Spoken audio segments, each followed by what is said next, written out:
কারা নির্যাতিত মজলুম আলেম, বাংলাদেশের পরিচিত ইসলামী কণ্ঠস্বর হেফাজতে ইসলাম বাংলাদেশের সহকারী মহাসচিব জনাব হযরত মাওলানা সাখাওয়াত হুসাইন রাজি।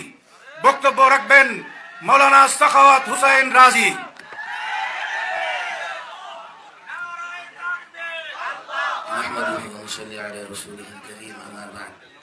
أعوذ بالله من الشيطان الرجيم بسم الله الرحمن الرحيم وكيف أخاف ما أشركتم ولا تخافون أنكم أشركتم بالله ما لم ينزل به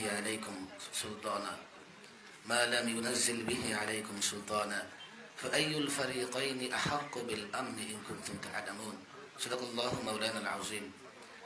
হেফাজতে ইসলাম বাংলাদেশ কর্তৃক আয়োজিত আজকের এই জাতীয় শিক্ষা সেমিনারের মোহতরম সভাপতি আমির হেফাজত হযরতুল আল্লামা শাহ মহিবুল্লাহ বাবনগরী সাহেব, হেফাজতের দায়িত্বশীল নেতৃত্ব এবং শিক্ষাবিদ, ছাত্র জনতা, তাওহীদি জনতা, আমি মনে করি এটা আজকে একটা শিক্ষা সেমিনার।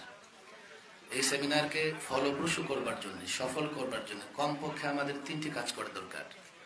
এক হচ্ছে নিজেদেরকে আগে জানার চেষ্টা করা যে এই শিক্ষা ব্যবস্থায় কি বিষ লুকিয়ে আছে।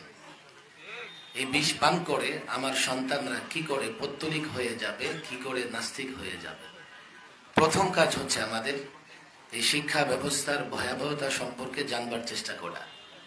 দুই, এই সরকারকে সচেতন করা, সজাগ করা, জাগ্রত করা, সতর্ক করা। শিক্ষা ব্যবস্থা আঘাত মানে দেশের অস্তিত্বে আঘাত, জাতির অস্তিত্বে আঘাত, ধর্মের অস্তিত্বে আঘাত, ইসলামের অস্তিত্বে আঘাত। এই দেশটাই যদি না থাকে তোমাদের ক্ষমতা থাকবে কোথায়?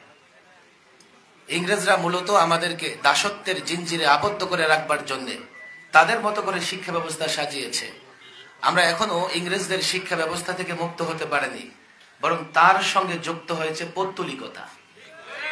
ধর্মীয় শিক্ষার বইও আমরা দেখি, ইসলাম শিক্ষা বইও আমরা দেখি, দেব দেবী মূর্তির ছবি খুঁজে পাওয়া যায়। বলবেন যে ভুল হয়েছে। আচ্ছা, কারা এই ভুল করলো? সাম্প্রদায়িক সম্প্রীতি নষ্ট করবার জন্য কারা ষড়যন্ত্র করলো? এখনো আমরা দেখি নাই তাদের খুঁজে বের করে শাস্তির মুখোমুখি করবে। করে নাই, ইচ্ছাকৃত করা হয়েছে। ইচ্ছাকৃত ভাবে ইসলাম শিক্ষা বইয়ে দেব দেবীদের মূর্তি আনা হয়েছে।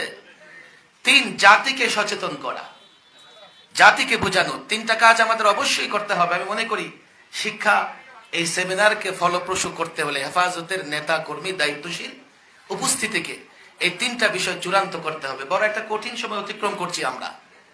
তারা পৌত্তলিকতা প্রদর্শন করবে, পৌত্তলিকতাকে জায়গা করে দেবে, আবার ভয় দেখাবে আমাদের। ওয়াকাইফা আখাফু মা আশরাকতুম ওয়ালা তাখাফুন, কাইফা আখাফু মা আশরাকতুম, তোমরা যাদের পূজা করো, পৌত্তলিকতার ভয় দেখাতে চাও, ভাস্কর্যের ভয় দেখাতে চাও, মূর্তির ভয় দেখাতে চাও, যারা ভাস্কর্য পূজা করে, মূর্তি পূজা করে, পৌত্তলিকতায় বিশ্বাসী, তাদের ভয় দেখাতে চাও। আমরা কি করে ভয় পাবো এইসব বিষয়কে? পরিষ্কার বলছি, আমার অবজারভেশন নয়, আলেম ওলামারা এখানে আছে।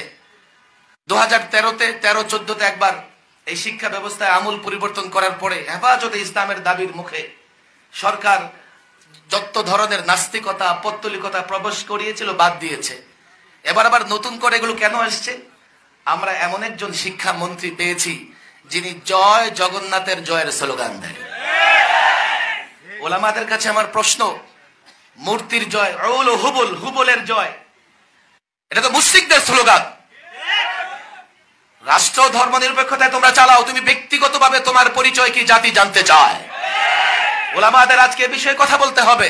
এমন এক শিক্ষামন্ত্রী আমরা পেয়েছি, সে যদি থাকে খুব বেশি সময় লাগবে না, এদেশের শিক্ষা ব্যবস্থায় পৌত্তলিকতার নাস্তিকতায় ভরে যাবে।